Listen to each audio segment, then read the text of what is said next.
9 मई यौम सयाह शोहदा हमारे माथे का झूमर हैं। Army chief general Asim Munir का सियालकोट गैरिजन का दौरा। ISPR के मुताबिक पाक फौज के सरबराह ने कहा कि किसी को शोहदा और इनकी यादगारों की बेहुरमती की इजाज़त नहीं देंगे। रियासत और अफवाज शोहदा की तकरीम पर कोई आंच नहीं आने देंगे। मुनज़्ज़म मनसूबाबंदी के तहत हालिया वाक़यात की दोबारा इजाज़त नहीं देंगे। आर्मी चीफ ने कहा कि 9 मई के जिम्मेदारों को कटहरे में लाया जाएगा। तहरीक इंसाफ को बड़ा धचका लग गया। Additional secretary general PTI Amir Mahmood Kayani ने तहरीक इंसाफ की बुनियादी रुकनीत और सियासत से किनारा कशी का ऐलान कर दिया। सिंध से PTI रुकन असम्बली संजय गंगवानी ने भी तहरीक इंसाफ और सियासत छोड़ने का ऐलान कर दिया। आमिर महमूद कयानी का प्रेस कॉन्फ्रेंस के दौरान कहना था कि मेरा अफवाज पाकिस्तान के साथ करीबी ताल्लुक है, मेरा इमरान खान से ताल्लुक रहा है, एक अरसे से लाहौर नहीं गया, हम इदारे और रियासत का हिस्सा हैं। मियाँ वाली के वाक़यात में भी मेरा नाम डाल दिया गया। GHQ और कोर कमांडर हाउस का वाक़या अफसोसनाक है। पाकिस्तान बहरान में है, PDM की मेहरबानियाँ हैं। जिस नहज पर सूरत हाल आ चुकी है, इस सियासत में शामिल नहीं रह सकता। पंजाब हुकूमत ने दहशतगर्दों की हवालगी के लिए इमरान खान को 24 घंटे की मोहलत दे दी। पंजाब के निगरान वजीर इत्तलात आमिर मीर का कहना है कि इंटेलिजेंस इत्तला है कि आर्मी तनसीबात पर हमला करने वाले 30 से 40 दहशतगर्द जमान पाक में पनाह लिए हुए हैं। लाहौर में प्रेस कॉन्फ्रेंस करते हुए आमिर मीर का कहना था कि PTI से दरख्वास्त है कि 24 घंटे में इन दहशतगर्दों को पंजाब पुलिस के हवाले किया जाए, वरना कानून के मुताबिक कार्रवाई की जाएगी। फैसला हो गया है कि दहशतगर्दों का ट्रायल फौजी अदालत में होगा। 3400 मुलजमान गिरफ्तार हो चुके। निगरान वजीर इत्तलात का कहना था कि पंजाब हुकूमत ने शरपसंदों के खिलाफ पुलिस के बंधे हाथों को खोल दिया है। अब किसी ने रियासत की रिट चैलेंज की तो याद रखें कि फवाद चौधरी से ज़्यादा तेज़ दौड़ लगाना पड़ेगी। नैब रावलपिंडी ने 190 मिलियन पाउंड के केस में इमरान खान की पूरी काबीना के बयानात रिकॉर्ड करने का फैसला कर लिया। ज़राए के मुताबिक काबीना के बेशतर अरकान के बयानात बतौर गवाह कलमबंद किए जाएंगे। अलकादिर ट्रस्ट करप्शन केस में बुशरा बीबी कल नैब में तलब। नैब टीम नोटिस की तामील न होने पर जमान पाक से वापस चली गई। नैब ने 190 मिलियन पाउंड के केस में शेख रशीद को 24 मई जबकि शहजाद अकबर को 22 मई को तलब कर रखा है। फौजी तनसीबात पर हमले करने वालों के मुकदमात स्पेशल स्टैंडिंग कोर्ट्स में चलेंगे। वज़ीर आज़म शहबाज शरीफ ने ऐलान कर दिया। वज़ीर आज़म ने इस्लामाबाद में सीनियर सहाफ़ियों से गुफ्तगू करते हुए कहा कि 9 मई को हसास तनसीबात पर हमले इमरान खान के बयानात का नतीजा हैं। निजी इमलाक को नुकसान पहुँचाने वालों की मुकदमात इंसदाद दहशतगर्दी की अदालतों में चलेंगे। इमरान नियाजी ने एक सियासी तहरीक को हक और बातिल के दरमियान जंग करार दिया। इनकी तकरीरें सुने, आपको आपके जवाब मिल जाएंगे।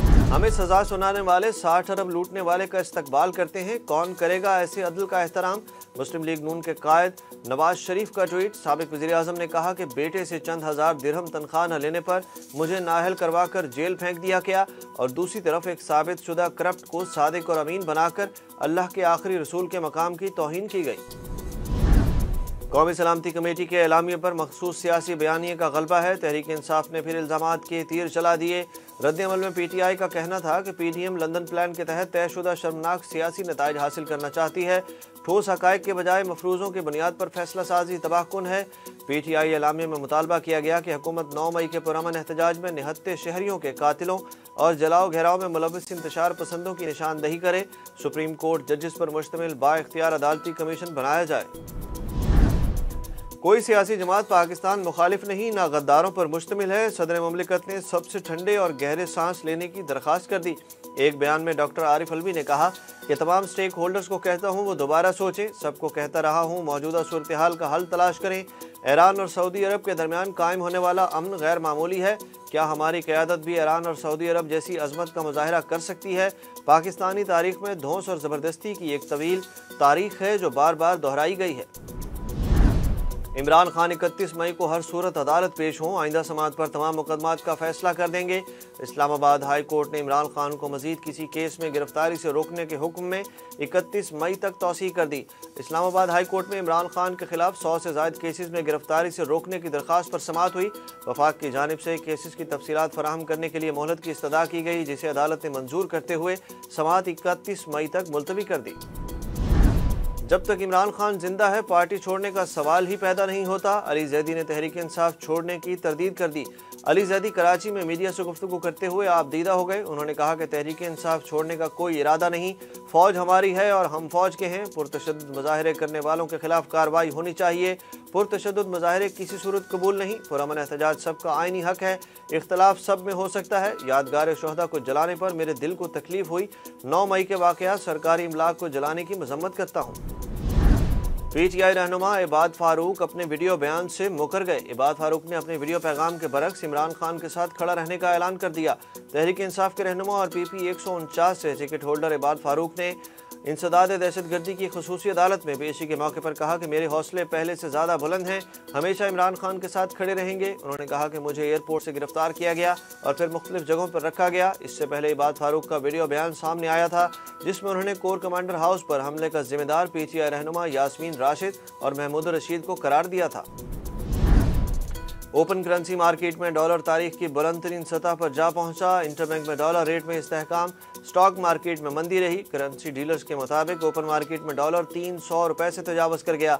ओपन मार्केट में डॉलर 5 रुपये महंगा होकर 301 रुपये की रिकॉर्ड सतह पर पहुंच गया। इंटरबैंक में कारोबार के इख्तिताम पर डॉलर 44 पैसे महंगा होने के बाद 285 रुपये 40 पैसे का हो गया। दूसरी जानिब स्टॉक मार्केट में 172 पॉइंट्स की कमी, 100 इंडेक्स 41,833 पर बंद हुआ। वनडे प्लेयर्स की रैंकिंग के टॉप 5 बैटर्स में 3 पाकिस्तानी बैटर्स शामिल। ICC ने वनडे प्लेयर्स की नई रैंकिंग जारी कर दी। रैंकिंग के मुताबिक बाबर आजम का बैटर्स में पहला नंबर बरकरार, जबकि फ़खर जमान तीसरे और इमामुल हक चौथे नंबर पर मौजूद हैं। बॉलर्स में ऑस्ट्रेलिया के जोश हेजलवुड का पहला, मोहम्मद सिराज का दूसरा, मिचेल स्टार्क का तीसरा, जबकि पाकिस्तान के शाहीन शाह अफरीदी 10वें नंबर पर मौजूद हैं।